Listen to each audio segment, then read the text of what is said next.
You're listening to the Recovered Life Show, the show that helps people in recovery live their best recovered lives. And here is your host, Damon Frank. And welcome back to the Recovered Life Show, episode 111, Wednesday, May 18th, 2022. That is How's awesome. it going? 111. I'm doing great, Damon Frank. How are you doing? Good, Kristina Dennis, joined with you today. I'm so excited. Episode 111, 111 on a good, happy Wednesday. Right. Middle of the week. Everybody's like, either trying to survive the week, Kristina, that's what I find, or they're excited about the weekend. That's usually the two camps. We are on hump day, right? That's the mountain, right? We've been climbing the mountain. Now we get to go downhill. 111 is a spiritual number, so I think it's very cool. We're going to have a great show. I'm going to look that up. I don't know what 111 means, but maybe it means something really cool. And that's what I'm hoping. We did something on superstitions. So I'm going to say that 111 number is going to be good for me, and I'm going to look for good things today. I promise you, it is good. I promise it will be a good day and a good show. So we have got just I'm just gonna toot our own horn here. We have an amazing show today, chock full of great recovery tidbits that you do not want to miss the show, because We've got something for everybody. We've got something for people who are dealing with codependency. We've got people who hardcore alcoholics. If you're in here trying to get sober, or you've been sober for years working on stuff, we've got something about priorities coming up. It's going to be a really good show. So hang tight. It's going to be a good one, guys.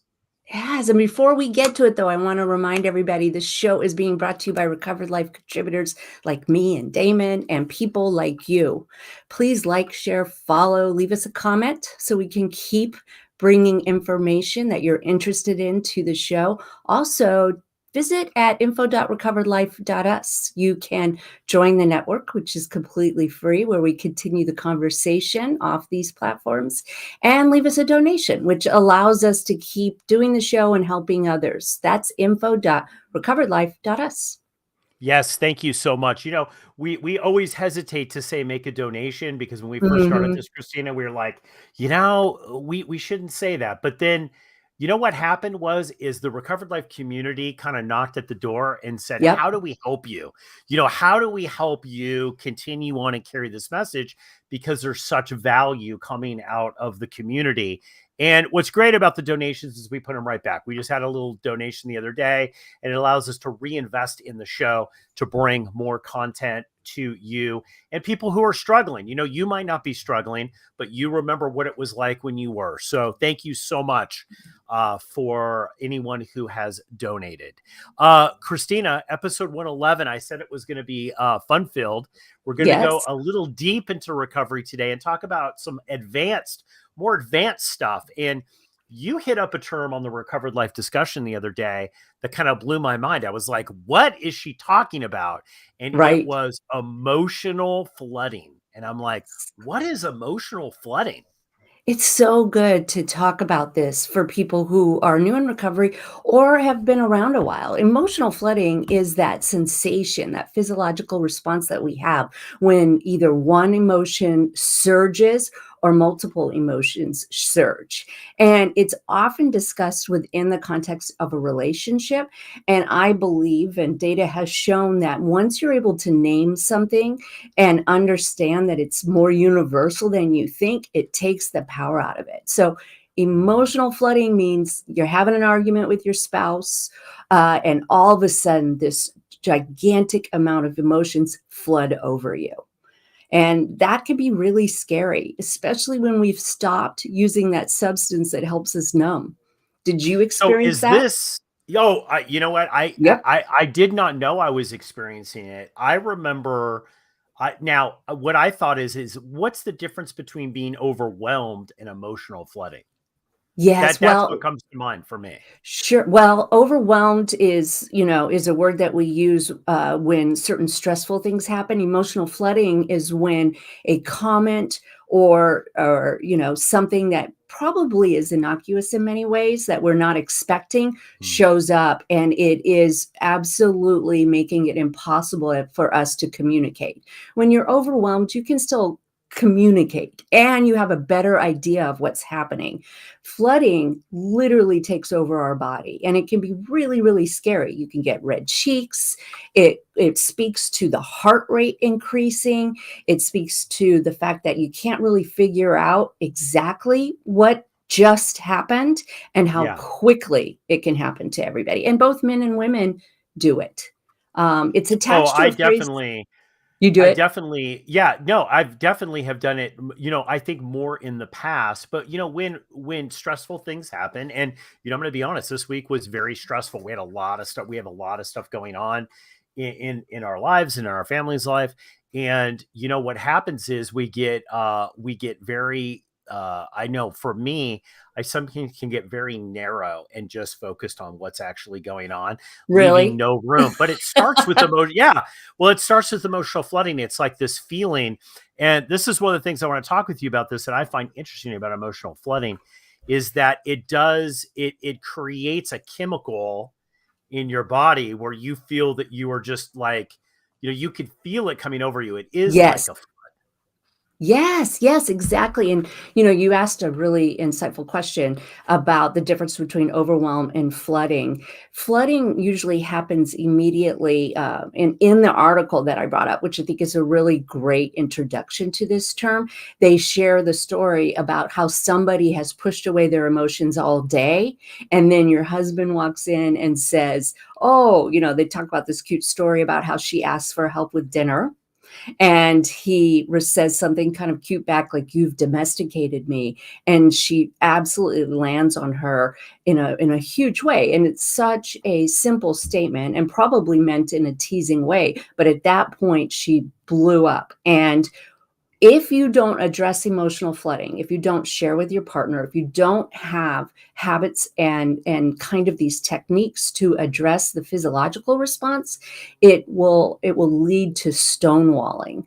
And stonewalling is when somebody shuts down and can't talk anymore. Some people, they flip out, or they become really, really angry, or they start listing everything that the partner has done that has upset them. And then perhaps that partner, to deal with the flooding that they're having, ends up stonewalling, where they don't say a word, where they refuse to communicate. so what do you do if you feel that you're in a situation, if somebody's listening to this and saying, hey, wow, I think I have emotional flooding. What do you do to stop that? Because obviously you don't want to go there. And if you can start to recognize the pattern, then Hmm. you can stop it, I assume, or at least treat it in a way where it's going to be better for the responses that you have for the people in Well, your life. You're not just there acting out. Yeah, well, the great thing about it is once you name it and understand that everybody has this kind of Mhm. response at one point in time, you can preemptively work on it. Breath, as simple as that sounds, ends up being one of the best ways to slow it down or interrupt the pattern.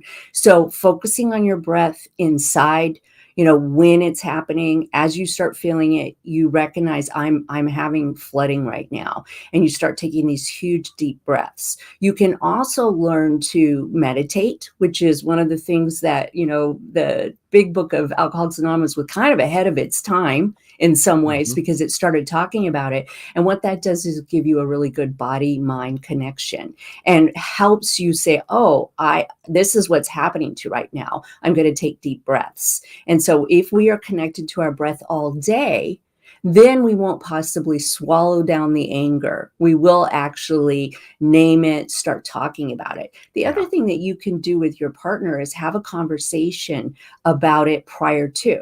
And this is something that I had to do with my husband. A trigger would happen, and I'm very open about our first year Mhm. of connection and how difficult it was for me not to have this emotional flooding when we would be having a normal first year argument.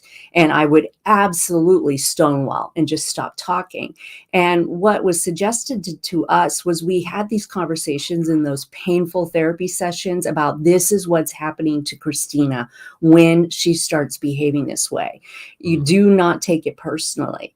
And because we had talked about it and I was vulnerable and said, I don't have a handle on my emotions when we were starting to create closeness, my fear takes over. He was able to start understanding, oh, this isn't about me. She's not shutting me down. She's shutting down herself. And he would come over and hold my hand. And that would stop that flooding and allow me to take that 15, 20 minutes that it took for my prefrontal cortex to come online, and then we could have a conversation about it. It's impossible. We don't have access to our prefrontal cortex when this is happening. So anything after a blow up or a flood and then stonewalling is useless. We have to wait the 15, 20 minutes for it to subside, and then we can have a conversation about it.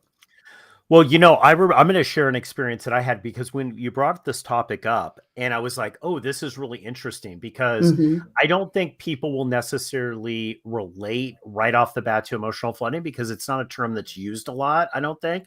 Right. But I think the feeling of being overwhelmed is similar, right? Like, I think Yes. maybe people say, I'm just overwhelmed with, I can't process all of this at one time, right? I have Right. so many feelings, so many thoughts, and I can't really verbalize it in the way that I want to. I know about about 10 years into my recovery, I had I was having that feeling, which now I would say was emotional flooding, where I would get overloaded, and I am one of these people who think that I could take on the world and do everything, but I would get times where I was overloaded. And what would happen is that I would eventually, because I was overloaded, I would start running late. And I found myself in a situation where it was very unlike me. I was late all the time to everything, right? And I didn't like it, because I thought, for me, it showed a lack of character to be late anytime, right? Yes. And I wanted to be prompt. So I would have this feeling of just being totally flooded with stuff. And I remember, after working on this for years, it would cause great anxiety for me.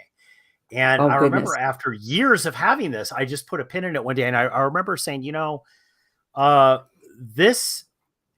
feelings I can't stop. The feelings are going to come. And a lot of them, I believe, are biological with anxiety. The feelings Sure. are going to come. But my reaction to the feelings and what I decide to do with them is a choice. Like, being overwhelmed and being emotionally flooded, I found, is a choice that I could choose to keep going down the path, or I could start getting emotionally flooded and put a pin in it and say, I'm Yes. going to pause for a minute, and I'm going to choose how deep I want to go into this hole. And for me, that was a huge breakthrough, because it allowed me to really take a little bit of control over the actions that I had with my feelings, not the feelings. And once I had that down, then I felt that I could then really look at the feelings, because I think the problem is with emotional flooding is it's really hard to get to the solution, because you really can't, with everything that's going on, when you're buried so deep. No. And you know what I love about the way you shared your technique is that you took judgment out of it.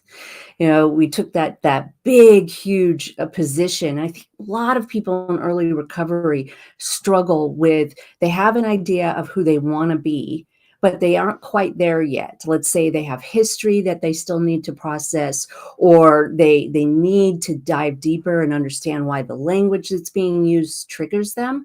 And and what you said was, I didn't judge my feelings. I put a pin in them, and then I was able to react and respond in the way that I wanted to. And I think that is massive. And when we have somebody who stonewalls, which I have to say, I was definitely somebody who did this. I would get flooded and then I would stonewall. What we have to understand as the partner is that period of stopping and pausing will give our stonewalled person a time to kind of connect with themselves.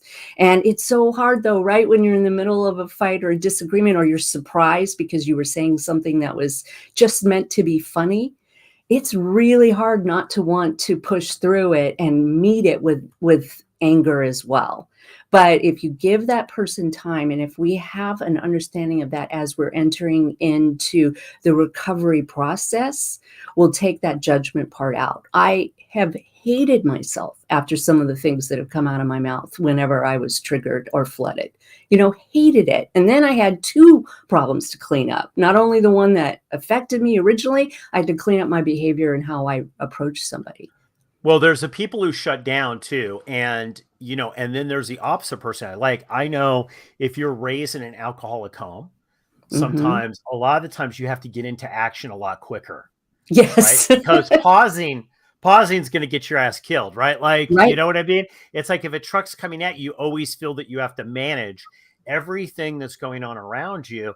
One of the biggest blessings that I've gotten in my own recovery, which I try to kind of impart on the people that I work with, is that you do have certain choices. Like I said, I realize, and I got to tell you, I remember calling my friend and saying, hey, my ability to have massive anxiety and go down this emotional flooding hole, right, Mhm. is a choice. I Mhm. can't control these feelings, right? The Right. feelings are going to come, and the other thing is, I'm not one of these people that say don't acknowledge the feelings. Matter of fact, that was the step for me. I acknowledged I was having, Yes. like, I'm having an irrational response, and I'm 5 minutes late. Yes. And for me, and so many people that I've worked with, the first step for me with any kind of flooding situation, and why I like the flooding thing, I'm just going to add, is because that's what it feels like. For me, it hits me in the face first and goes Yes. all the way through my body, and I could feel the toxins being released. Right. And the fight or flight takes over for me, Yes. right? And Yes. I'm somebody who's going to survive at any cost. When that doesn't warrant it, it's a situation of like, I'm 5 minutes late. It doesn't warrant this kind of emotional response. So No. the big breakthrough with me, the two of it, I have to say, Kristina, is that one was just saying, hey, you know what? This is a choice. I could choose to go down this road. I acknowledge these feelings. I'm going to make a different choice. The second was a technique I got in the first couple weeks of sobriety when I had cravings, which was me. I'd just stop for a second. If I had to, I'd pull over this other road. I'd Right. close my eyes and I would go out of my body and I would Mhm. look at me having the experience of being Yes. anxious. And I Yes. got to tell you, that was a game changer for me because it allowed me to objectify a bit. Right. Like, this is me having the experience, but who is the me watching me having the experience? Right. Deflated it. It deflated it. Yes. Yes, it partnered with it. And so your parent, I do a lot of work in inner child. Your parent, took over and actually fulfilled and protected the child and said, I know you don't want to hurt other people. And I love it that you don't judge that reaction. And this isn't, what we're saying is not like, here, carte blanche, go be, an angry person to everyone you talk to, but understand that those are indications that things need to be addressed. And perhaps, I mean, the article, I really hope people will go to the article and read it, because hopefully it'll give you some peace. Really explains about including your partner, talking to your partner about the fact that you're having this response, which is one of the reasons why I wanted to bring it to the show, to really say everyone is having this response. In an early recovery, I had it in spades, so big.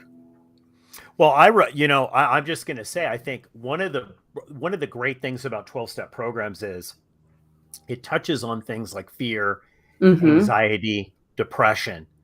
And I think it does shine a light on it. The unfortunate thing, I think, though, is that it doesn't, and it's not meant to, and it shouldn't. It's perfect just the way it is, as I say. Yes.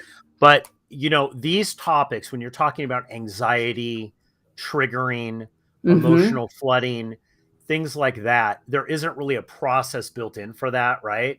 Right. It's not a one size fits all thing. And this is why I think more of a concierge approach to recovery when it comes to these things, like what I just said about, looking at me having that experience, that worked great for me. It might not work for everyone though, right? Yes. It Yes. might be something like what you're talking about, which I know you've done with your clients a lot, which is, let's dive into the root cause of why this is being true, right? So we don't get there. And that has value too. So what I really recommend to people is that if you have this overwhelmed emotional flooding feeling, is to start working on this. Because for me, I'm going to tell you, I suffered for well over a decade, Mm, when I didn't have to.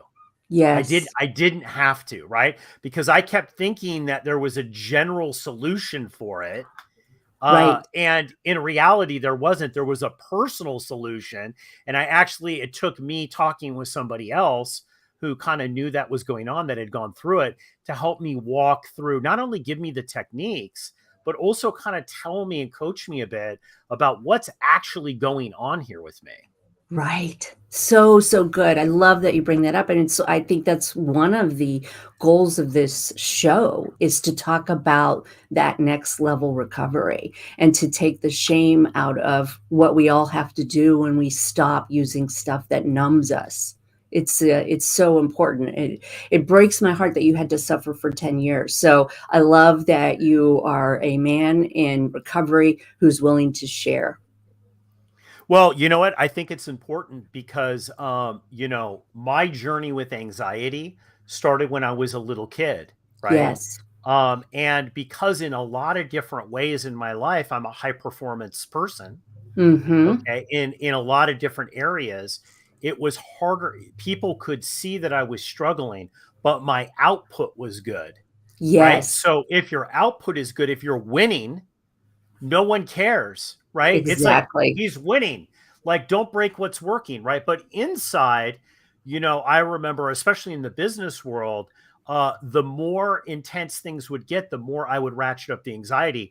The more I ratcheted up the anxiety, the more I felt anxiety was an edge. So when I had a feeling of emotional flooding, I NLP'd myself basically that, oh, Yes. no, no, this is like my edge. Anxiety is my edge. But what happened is that it ate me.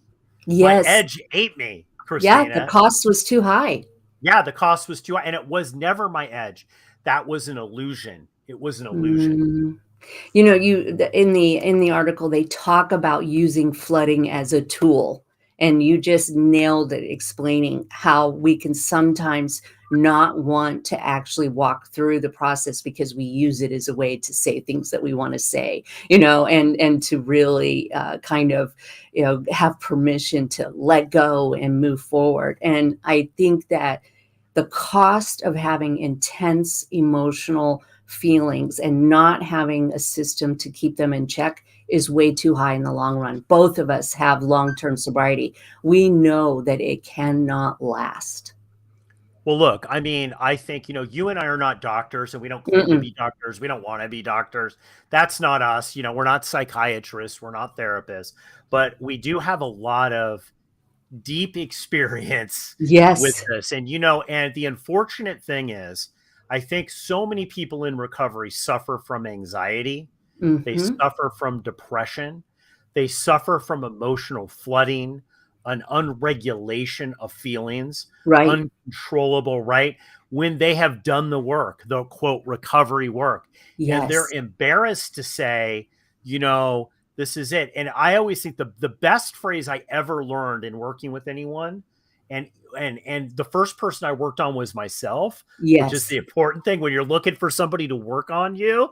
Yeah. You look for the people who will work just as hard on themselves, because Right. that's what it takes, right, to be able to do it. But I'm going to tell you, like, one of the things I ask myself a lot and with other people is, what is trying to emerge here? And you know what? Mm. Sometimes the answer to this is, man, I have an anxiety disorder, or Right. I have depression. It's just the fact that you have it, that you've identified it. It's like, you know what? I have depression. And this does not mean that my recovery plan is bad. This does No. not mean that I'm going to relapse in 5 minutes. This doesn't mean all the things that I think the group herd mentality says that it Yes. means. It doesn't Yes. necessarily mean that. It Not at could, all. but probably not. It just means it's like, dude, you maybe biologically have got a anxiety disorder.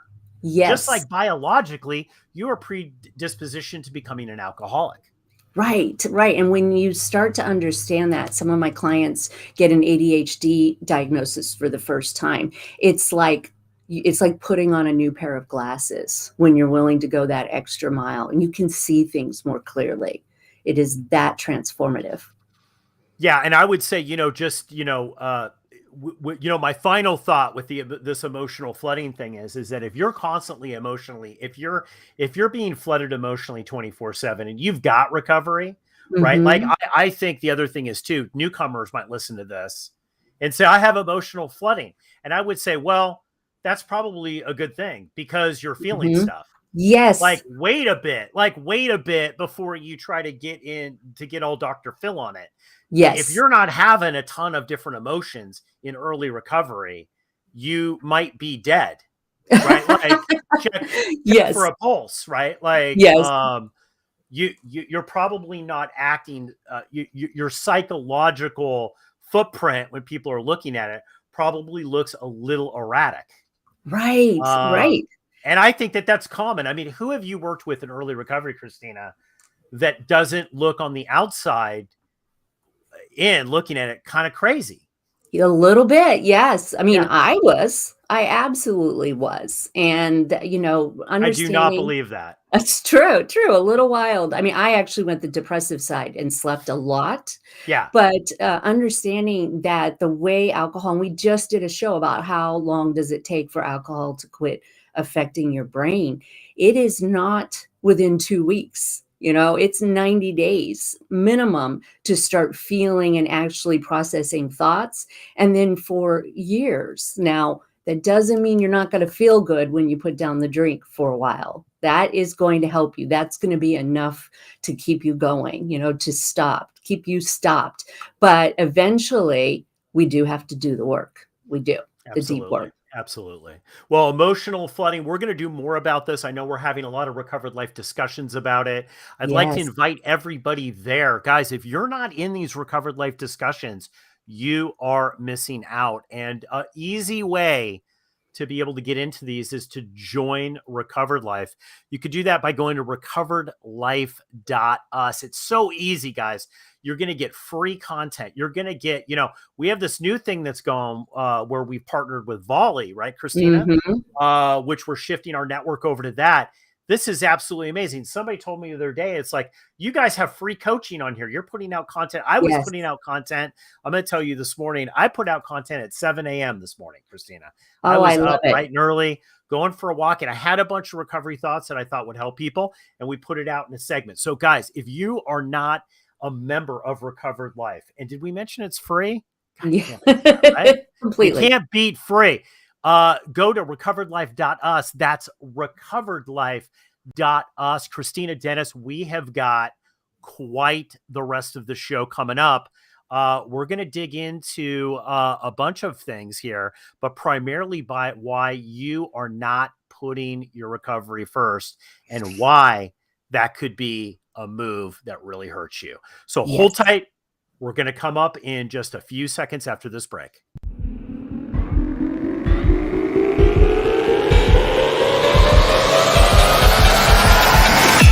You're listening to the Recovered Life Show. Welcome back. Hold tight. We're going to get into segment 2. But before we do that, I want to remind you all that this show is being brought to you by Recovered Life contributors like myself and people like you.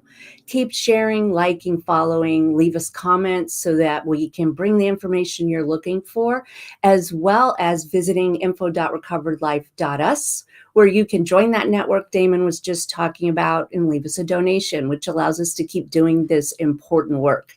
That is info.recoveredlife.us. Now, Damon, I am very psyched for this next segment, and I really, I'm happy that you decided to do it and we focus on it, because I think so often we can miss about why putting your recovery, your physical sobriety first is vital. I mean, it really is the foundation. I'd love for you to share with us a little bit as a high performance coach, why that still has to be in that number one slot. Well, I'll tell you, I'm so glad that we're doing this. This was my, on the Recovered Life. If you remember on the Volley group I put out this morning about why the missteps that I made by not putting Mhm. my recovery first, right?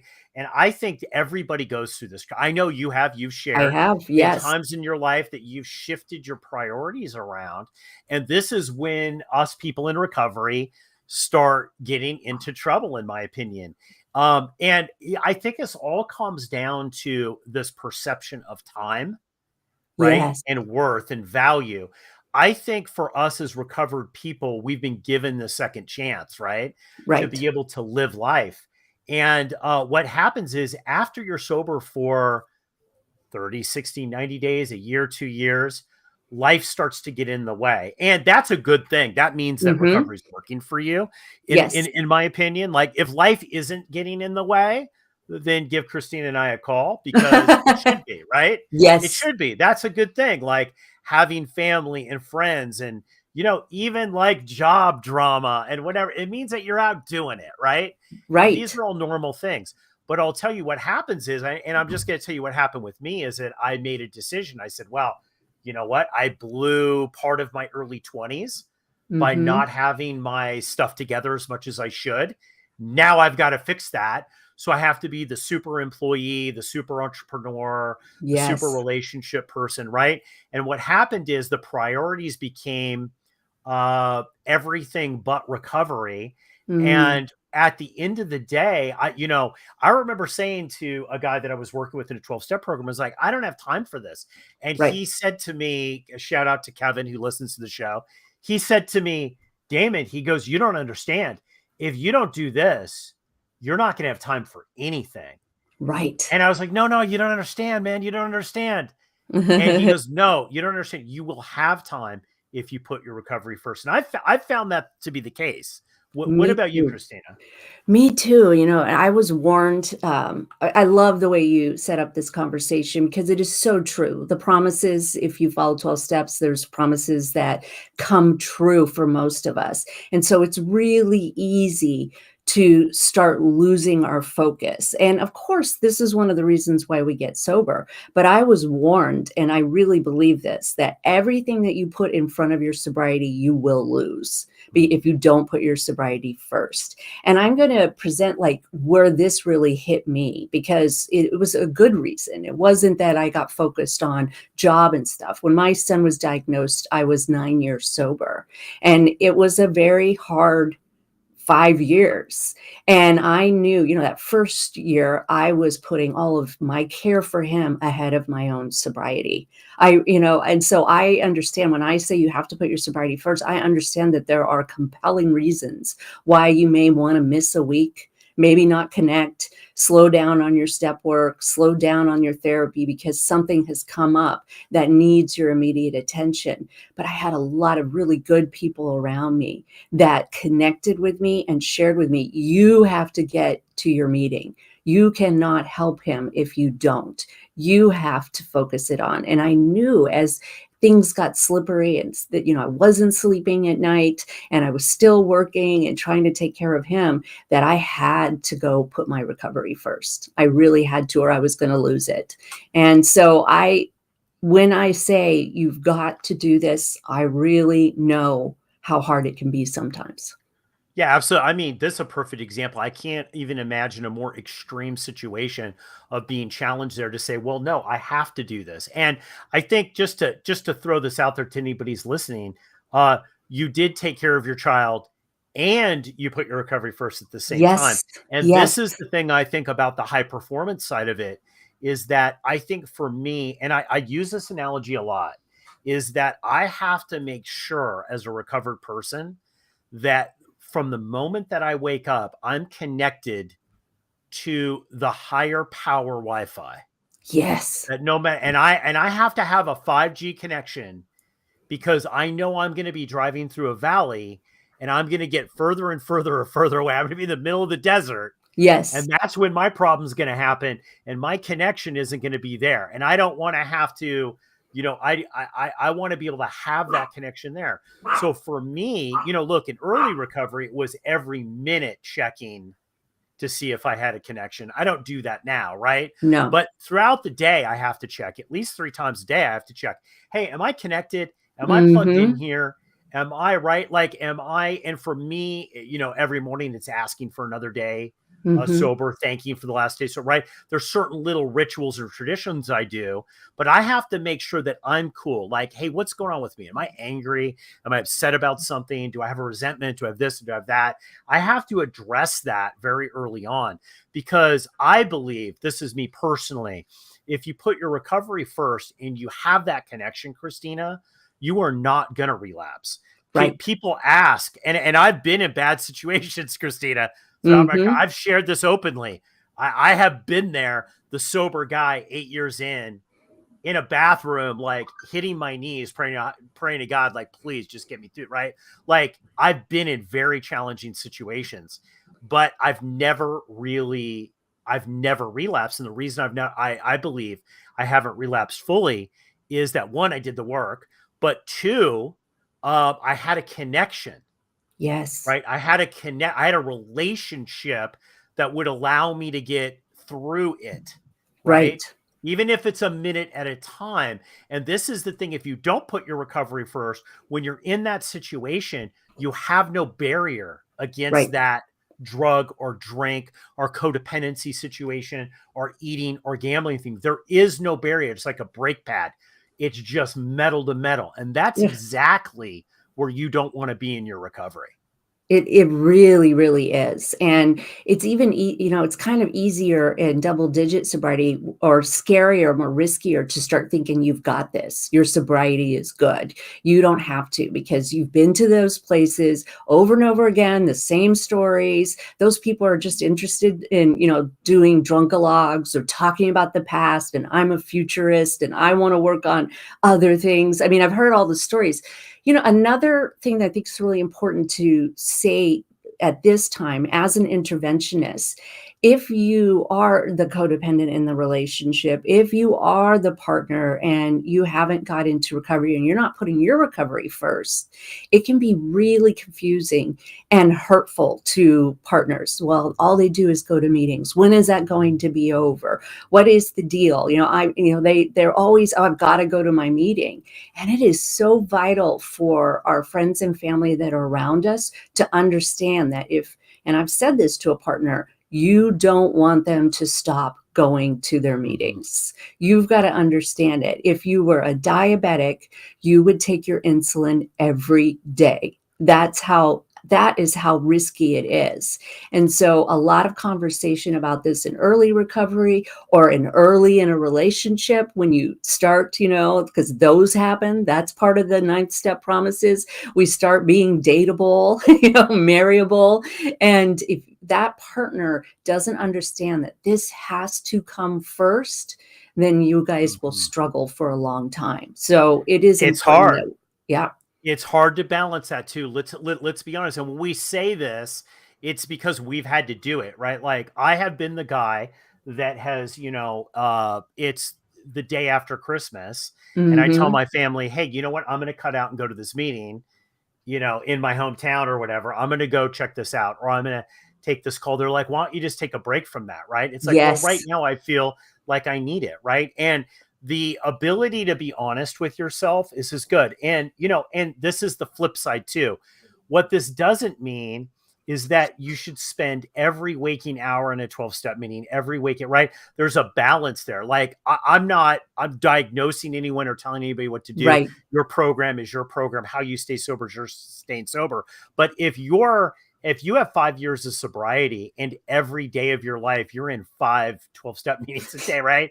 And you don't have a job, and you don't have relationships, and you're not really working on anything, I would say that that's an indication of, like, okay, man, you need to sense some balance.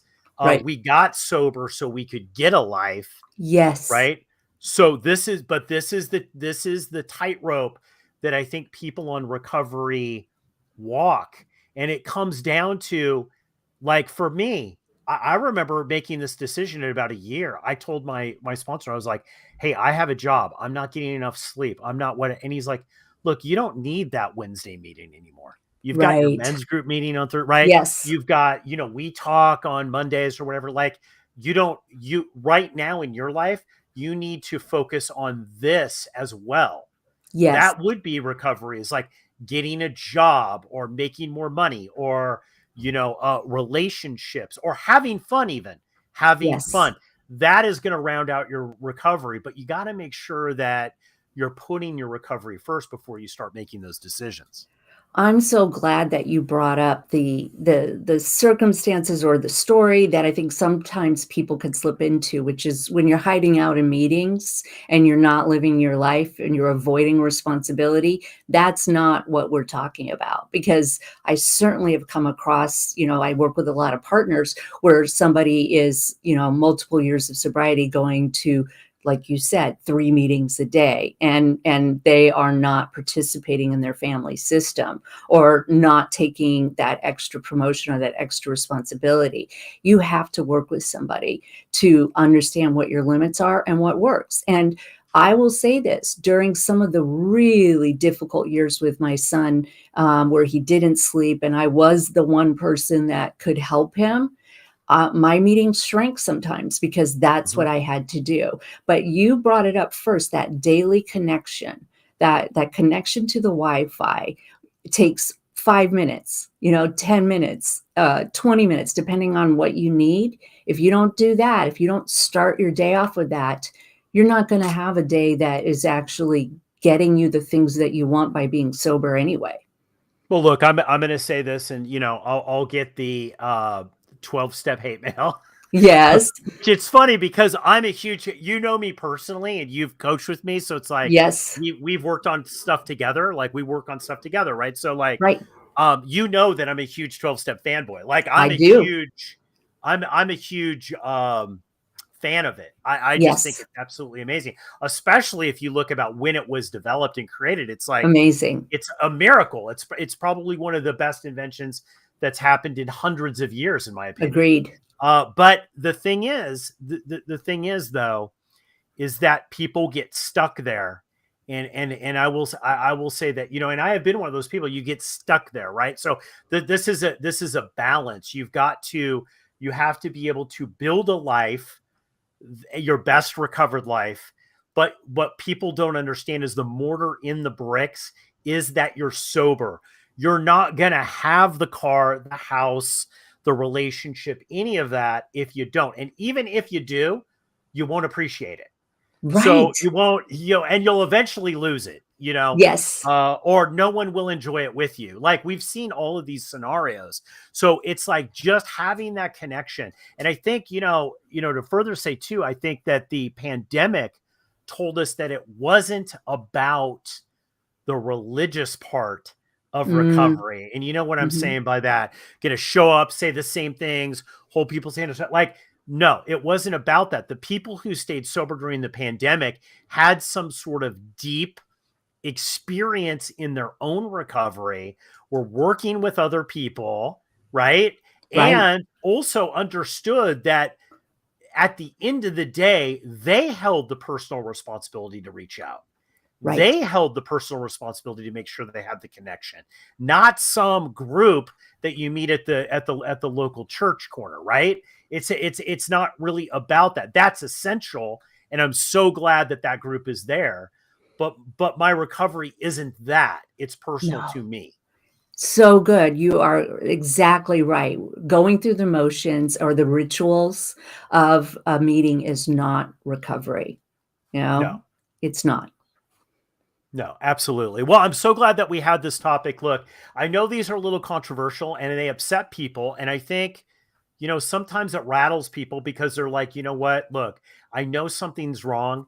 I don't really want to look at that because it breaks the way that I've been doing it for 5 years, 10 years, 15 years, 20 years. Look, we have a men's group, the old school, which I talk about a lot. And, we have people in there that have, the 30 years of sobriety or whatever. Right. Like, and what we talk about is getting uncomfortable. Yes. That's what we talk about. Like, if you really want good sobriety, you have to be uncomfortable in the conversation sometimes. If you're too comfortable, like you just say like, oh, well, I've got this, I Mhm. will tell you the best recovery I've ever had is when I clearly knew I didn't have this. Yes. Isn't that true? Isn't that true? Being willing to continue to search and look and have the behaviors that we wanna have is so important. I mean, I'm 25 years in and I still go to, 2 home groups a week where I share the real stuff, the stuff that is about what is happening in my life today. And we talked about it in the first segment, understanding that you don't got it, I don't got this right now is really, really important. Absolutely. And one of the first steps in knowing that you don't have it is, that you don't maybe have the recovery that you want, is just being honest about it. And that's Mhm. why we have the recovered life, is because we want to have these conversations so that you could live your best recovered life. It wasn't the comfortable conversations that allowed me to live my best recovered life. It was the Yes. uncomfortable conversations that I then did something about at the end of it. That's the key. You can have the uncomfortable conversation, but if you don't take any action around it and around your life, same with the emotional flooding. We were just talking. If you Yes. don't take action, 20 years you're going to be sitting there having the same experience over and over again. Right. And that's not living your best recovered life. It sure isn't. There's so much better out there for us. The promises, the life that we're looking for is on the other side of those uncomfortable conversations and actions.